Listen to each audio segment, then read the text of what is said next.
வாங்க எடப்பாடி வந்து டோட்டலாக வந்து விஜய் அட்டாக் பண்ணால் விஜய் வந்து கைது செய்யப்படணும்னு எடப்பாடி சொல்லியிருந்தான்னா திமுக அதிமுக ரெண்டும் சேர்ந்து அந்த கோஷத்தை வச்சா மாறிடும். விஜய் வந்து எதிர்கால அரசியலுக்கு தேவை. இனி தனியாக விஜய் ரேலி நடத்த முடியாது, எங்கே போனாலும் பிரச்சனைக்குள்ளே மாட்டுவார். அவர் வந்து அதிமுக பாஜக பேனரில் வந்தால் தான் ரேலிக்குள்ளே வர முடியும். அப்படின்றதுனால எடப்பாடி இவர் அட்டாக் பண்ணாமல் தவிர்க்கிறாரு.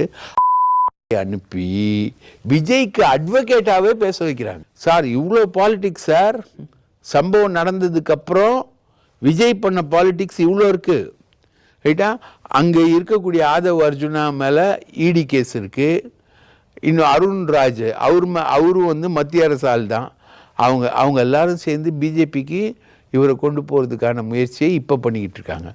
ஸோ இந்த பாலிடிக்ஸ் எல்லாமே